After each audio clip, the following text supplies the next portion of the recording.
Okay, what's up, everybody? Good morning. Welcome to a Thursday edition of Morning Scone presented by Brock Batters with Peter Clinic, HUDCO Roofing, HUDCORoofing.com.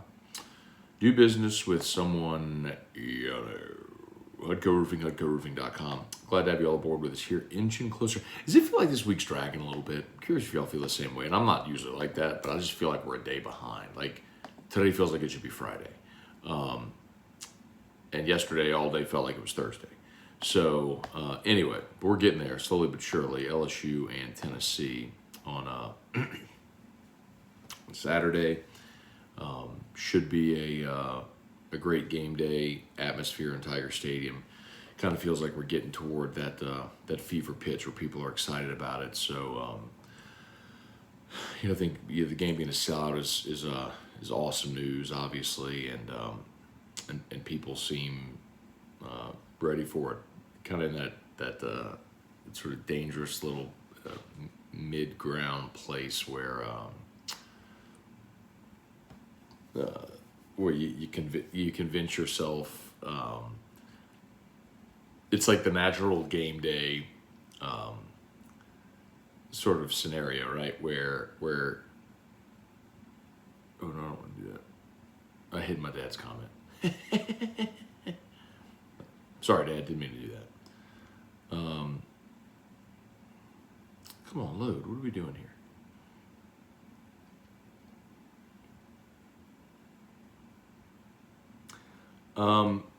YouTube, just make sure, just drop me a note that you can see me. YouTube, for some reason, I'm not able to see YouTube on my screen here. Oh, there we go. We got it. Okay. I think we're good. Right? I think we're good. Okay. All right, let's say some good mornings. Anyway, I was going to say, I was just saying, I think we're in that kind of weird spot where you, as the week goes along, you slowly kind of build your confidence more and more and more that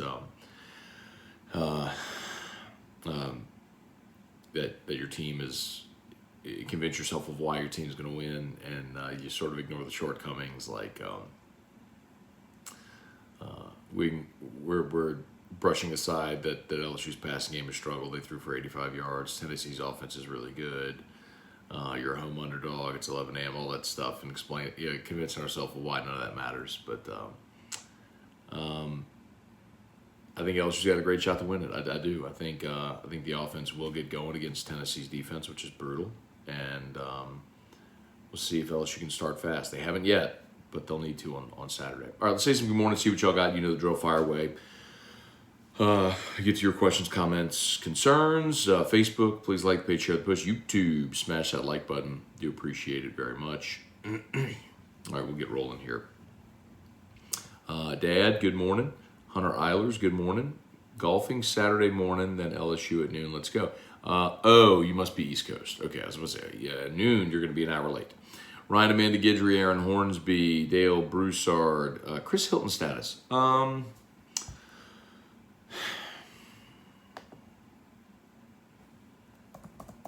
Dale, I didn't know Chris Hilton was hurt. Is he? I'll check. I mean, I know he was injured during fall camp. I mean, I know what he had during fall camp, but I'll see, man. Trivia Carter. You think the Saints can slide in and steal Lamar Jackson? No. I'd be for it, but no. Tim Gotro, Cameron O'Quinn, Eric Wilder, Mona Matt. No doubt Daniels gives his best chance to win. At what percentage health do you think that shifts to Nuss? Like when he can't play? But he'll be good to go. Be kind, read rule. London game threw everyone's timing off.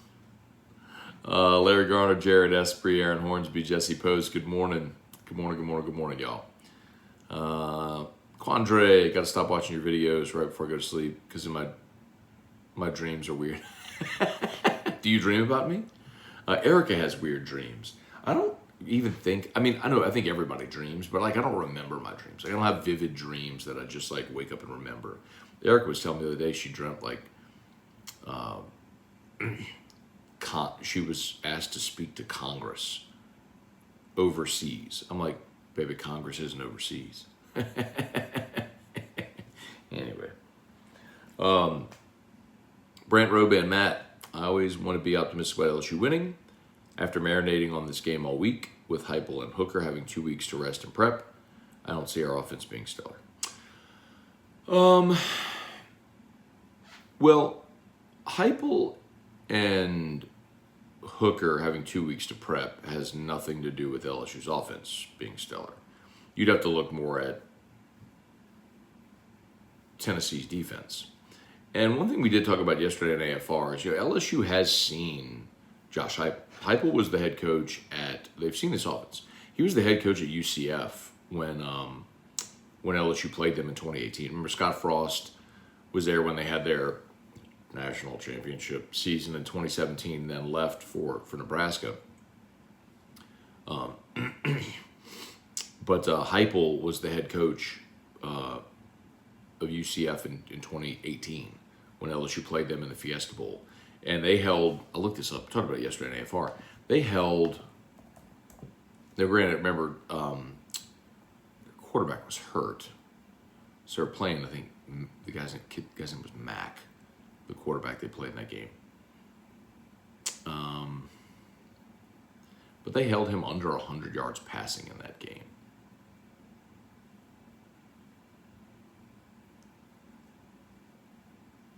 Hang on, all right, here's the box score. So LSU won 40-32, and that's a concerning thing, right? It was DJ Mack. He was 11 of 30 for 97 yards. 11 of 30 for 97. They had the 93-yard pick six on the play where Burrow got annihilated. They scored on a 25-yard run. And then LSU from that point kind of dump trucked them, scored 21 unanswered. So it was 24-14. And then they scored on a pass. It was 24-21 going in a half. Then LSU built their lead up again. Then they kicked a field goal. Then LSU kicked 2 field goals. They couldn't score touchdowns. Remember that. They had 2 short field, a 28-yarder and a 26-yarder. They had 2 drives stall in the red zone. I think inside the 10. So,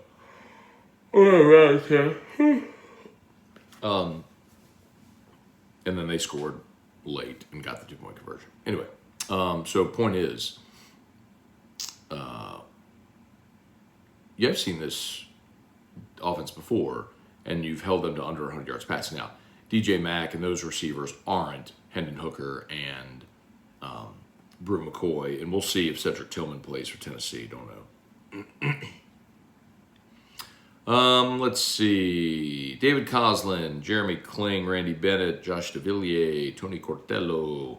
This game has me concerned. It seems to be a bad matchup for us. Yeah, Tony, listen, Tennessee's going to be it's one of those things where Tennessee's going to be a bad matchup for a lot of people because I don't know that there are many defenses built to stop that offense. Really,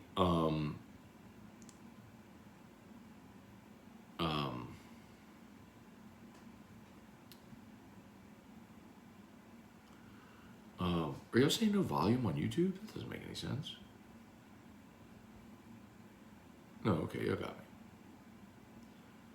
me. Yeah, y'all are good. Y'all got me. Okay. Sorry. Where was I? Oh, bad matchup. Yeah. Look, Tennessee's a bad matchup for a lot of people. The thing, and it's one thing we haven't seen from this LSU defense yet, is can you go play man on the outside with really good receivers? We haven't seen that through 5 games yet. This will be a different type of challenge.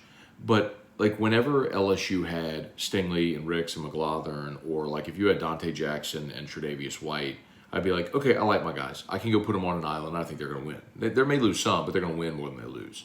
And then I can pressure the quarterback with numbers. So, but I don't know if you can do that with this team. Like, I don't know that I trust. Like, if you ask me Brew McCoy or Jarp and our converse, Brew McCoy. You know, so maybe LSU has to play numbers in the back end, and so that leaves them vulnerable in the front 7. So they have to be really athletic and sound tacklers when Tennessee does run the ball or when Hendon Hooker does escape. So, yeah, Tennessee's going to be a bad matchup for a lot of people, man. Jason Austin, good morning. Todd Harris. Hey, Dad, you going to see Crystal Poche? Yeah, man. So I went and saw Crystal yesterday. Phenomenal, man. Tell you all, some of y'all messaged me yesterday if you get a contact. Yeah, so Crystal is at Restored Motions. If you have pain, if you're living in pain, go see her. Y'all know I'm starting a new workout regimen. I got a trainer over at Traction. Shout out Tevin over at Traction. Training 3 days a week over there. Get my cardio in as well. Trying to get right eating and I just know like when I've worked out in the past, I've hurt myself. So I made the commitment. I'm like, look, all right, I'm working out, but I'm gonna go see Crystal and make sure I'm on her books every week for at least a month to make sure that I'm staying right, and then maybe I'll get to like once every other week or something like that. But yeah, man, if you're dealing with pain and you've tried everything, chronic pain sucks. She'll help you. Free your mind, explore something different. Go see Crystal Poche at Restored Motions. Shane Henry, Michael Richard, or Richard, excuse me. Shelby Kelly, what side of the ball is more important, offense or defense? Look, man, I think look, Shelby, I mean, that's a tricky question, right? But I'd say it like this. Your defense has to limit their scoring opportunities, but your offense has to score. So you've got to be able to score more than you did last week because your offense put up 14 points on the road against Auburn. You're going to need more than that this week. Tyler Alexander, good morning. Craig Duke, Matt, I'm going to predict the team that scores more points will win. Sound strategy, sir. Shelby Musso going to be checked out today with LSU baseball rolling. I think he'll be all right. Let's see. Todd Harris is Goodwin out again. I think so, Todd. Like, my understanding is the Armani Goodwin injury is pretty serious. He's going to miss a chunk of time. Jonathan Lambert, Matt, has anyone asked Kelly why he thinks they start slow and what could be done to fix this? Yeah, man. I mean, we've asked him that a bunch, about the slow starts. And sometimes it's self-inflicted wounds. I mean, look at, my notepad. If you look at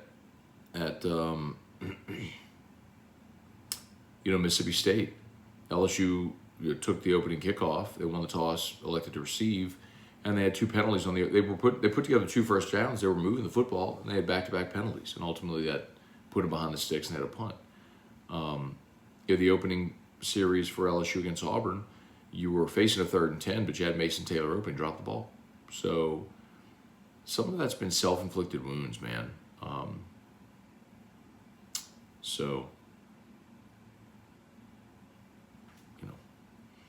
I think they just got to play cleaner. Jason Austin, I think the extra week of preparation for Tennessee has been severely downplayed. Maybe so, Jason. I mean, I think there's a benefit to having an extra week to prepare, but also an extra week to get healthy for them. Because, I mean, they played Florida, which was a pretty physical game for them, and it gave them an extra week to kind of heal up. Meanwhile, LSU played a road game against Auburn. Now it's turn around and play top 10 Tennessee. Eventually it catches up to you, man. Bubba Smith, good morning. Let's see, Henry, I'm curious if Tennessee is so good against the run because their opponents have to abandon it to keep up in scoring.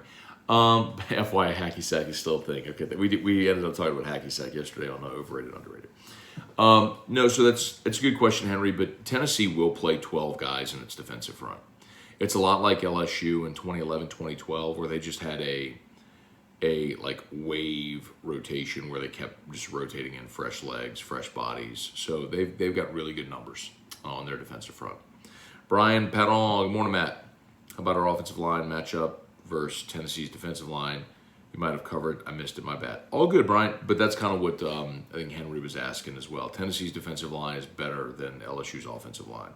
But Tennessee's secondary is brutal. So it's one of those things where you kind of have to go fast, get rid of the ball quickly, get it to your receivers, and let them make plays because everyone's been able to do that against Tennessee. Jeff McKithen, Kelly Gross, Michael Thacker, good morning. Any objective stats showing an advantage for night games in Death Valley? No, Michael, and if you're asking, and then wins and losses is the other thing too, but you got to remember, like LSU's played more night games, and usually when they play 11 a.m., they're playing 11 a.m. because they're playing, T-Bob said this on Scone and T last night, that LSU's 8-0 at 11 a.m. since 2000. I believe it, because usually when they play at 11 a.m., they're playing Mississippi State, or like, Kentucky in 2011, the Maxwell Smith game when Tyron jumped on Maxwell Smith's back and stripped the ball, and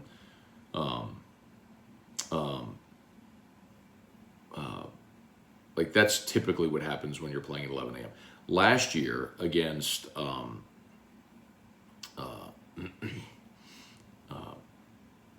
Florida was 11 a.m.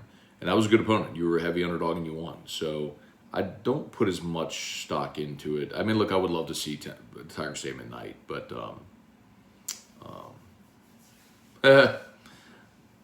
Letty Moss, can I get a happy birthday song from Drew? If not, do you have your guitar and Toby Tom play nearby?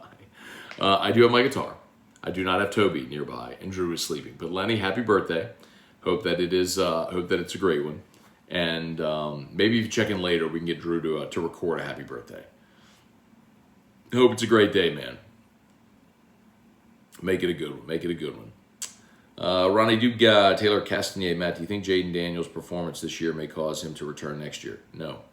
Aaron Hornsby, Cameron Oakwin, Florida put up 35 points on Tennessee. Their defense is not good. I mean, look, Anthony Richardson threw for 450 yards against Tennessee. I mean, 450. Let that roll off the tongue. And by the way, the only game this season in which he's thrown for more than 200 is against Eastern Washington.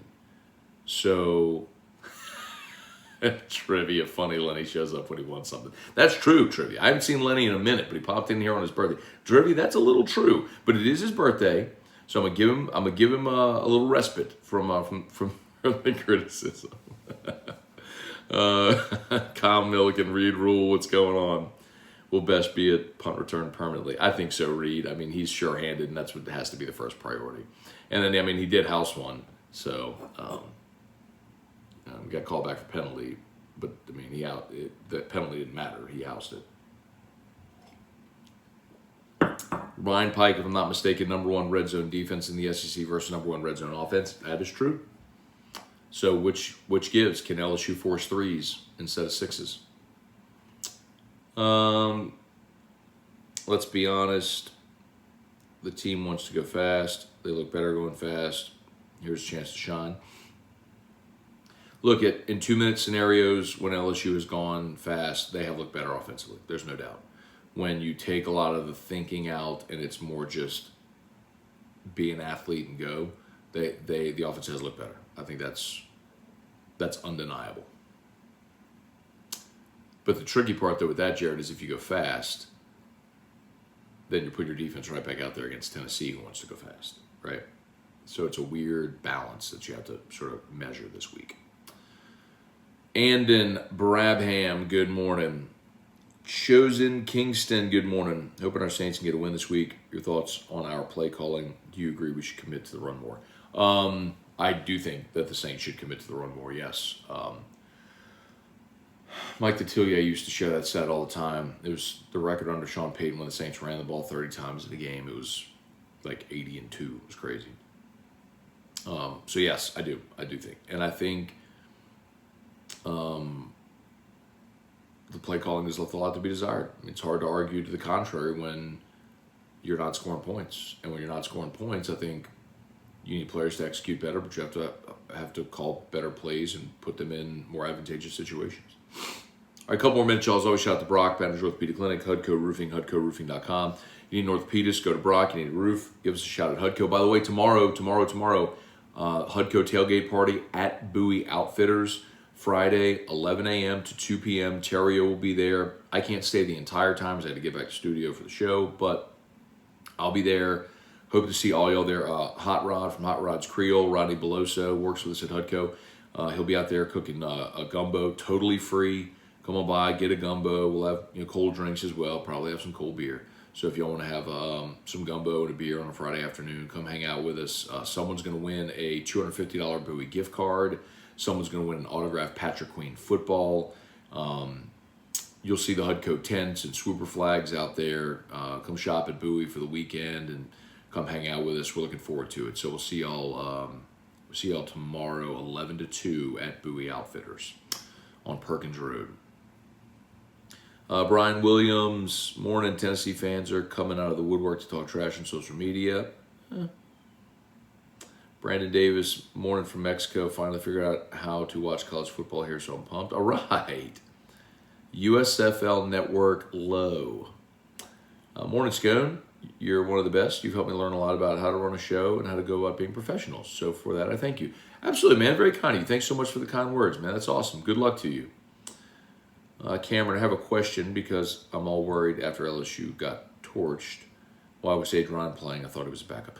Well, Sage plays nickel, and with Major Burns' injury, Brooks and Fouché are both playing deep. Your deep safeties, so Sage moves into the nickel role. And Sage is a good player, and I don't know that was necessarily Sage Ryan's fault, Cameron. If you watch the play, and they did spotlight it on TV, when Robbie Ashford tucked to run, both safeties came up.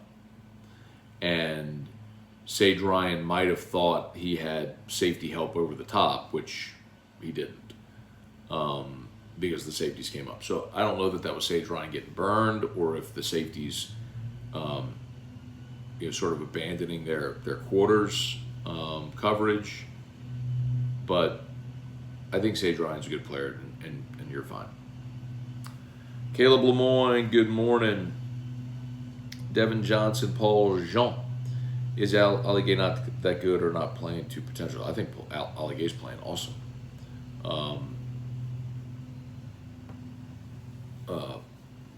It's one of the most misleading things on the defensive line. If you're not stat compiling, you think a guy's not playing well. But a lot of times, especially when you're running the version of the 3-4 that LSU is, your defensive linemen aren't there necessarily to make plays. They're there to eat up blocks and occupy space, to free up your linebackers to make plays. So like, say, Ojulari. Well, Ojulari is a jack linebacker. He's a stand-up outside linebacker in this defense. Ali Gay is your big defensive end. So I think Ali Gay's playing very well. He's in a defense that doesn't feature him like a 4-3 hand-in-the-dirt defensive end. Get on your horse and go get the quarterback. All right, we're just about done. Brent Duga, what's going on? Jerry DeLucky, good to see you. Yeah, man, great to see you last night. Thanks for coming out to Oliver Twist. Quentin Brakebill, Ryan Amanda Guidry, Jeremy Albritton, Sam Dixon, appreciate y'all.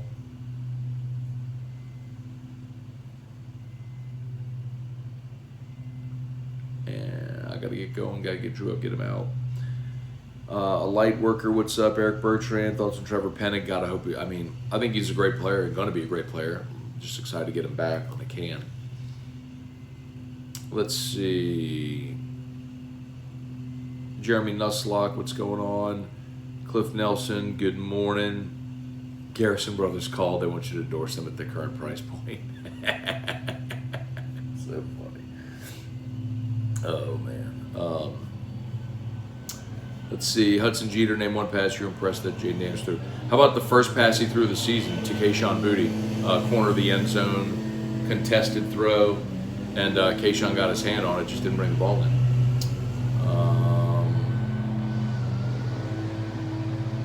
Why is Moose State ranked ahead of LSU? Yeah, I don't care. Berkman Roderick. I'm surprised LSU's ranked, quite honestly. I thought they'd have to win another game to get ranked. Whatever. Berkman Roderick, morning Mad Go Tigers, prediction LSU 28, Tennessee 24. Your lips or keyboard to God's ears, man. All right, y'all have an awesome day. Thank you so much for watching. Please smash the YouTube, smash the like button, subscribe to the channel if you haven't done so yet. Facebook, please like the Matt Moscona page and share the post. We appreciate y'all. Shout out to Brock Hudko. LSU Daily is already live. However you get your podcast, please check it out. And AFR3, see y'all. Peace.